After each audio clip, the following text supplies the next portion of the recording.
حسین یہی سپروردگار از صرف رب تا منو معبود تا منو اندغه درس حسینیان و حسین نخسته ده اندغه درس کربلایان و کربلا که حسین نخسته ده نکچیر شیعه حسین حسین کوي کچیر شیعه یا رسول الله یای دغه ټوله برگشت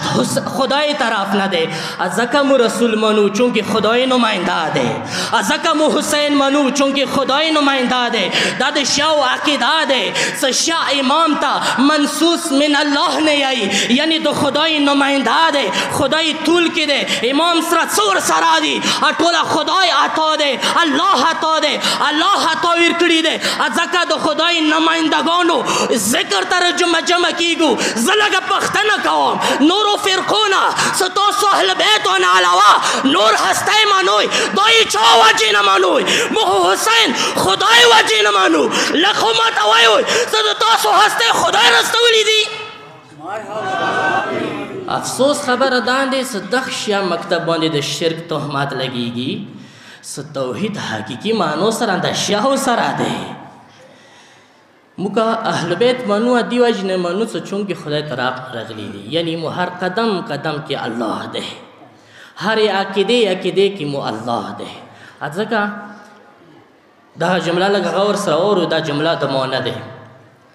دا د برطانیا یو مسیحي یو انګریز محقق دی هغه تحقیق کې خپل آرټیکل مقاله کې دغه تحقیق ثابت کړی دی څو مراد کائنات ولا مذاهب دي څو را کائنات کې موجود ادیان دي دوی ټول ادیانو کې یو حدا پورې خدای سره متصل وو یو حدا پورې خدای سره ورسره وو وشوي زمانه نه بعد خدای نه بیل شول توجه مده کنه وړو یو ټیمه پورې خدای سره متصل و ارتباط برقرار او هغه نورسته خدای نه جدایی راغله حضرت موسی علیه السلام یهودیان منی کنه سو پر حضرت موسی علیه السلام زنده و یهودیان و خدای سره مرتبط وو خدای سره رابطه وا خدای سره تعلق وو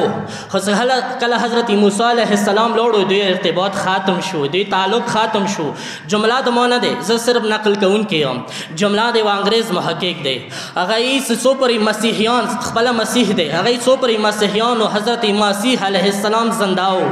سو پر حضرت عیسی علیه السلام زنده وو مسیحیان خدای سره مرتبط وو خدای سره تعلق وو خدای سره رابطه وا حضرت عیسی نه بعد ارتباط ختم شولو د دنیا والا او څومره مسلمانانو فرقې دي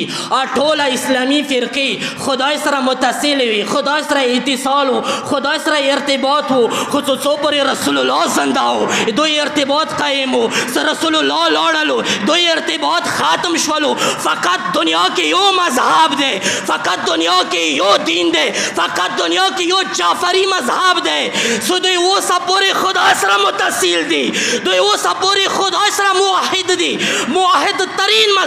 مذهب حق تشیع ده ویلی سدوی اوس هم نماینده شتا خدای طرف نه نماینده ده روی زمین بانده زمکی بانده اگر خدای سره متصل کوي دغه مذهب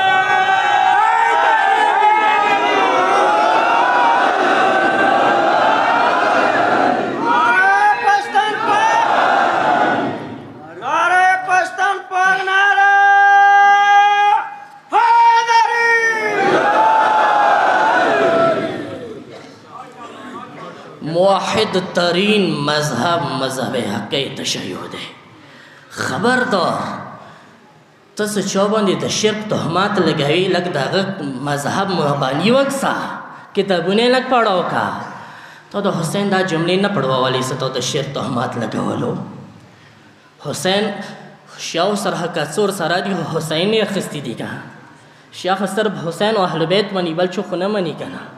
کشیاو کی یو نادان کاس عام چاوویلا یو کفریا شرکیا جمله استعمال کړي هغه د شیاو د مغه پیروکار خو نه دی کنه شیخ د حسین پیروکار دی لکه د حسین جمله وورو دنیا والا خلکو انصاف پکار دی انصاف وشي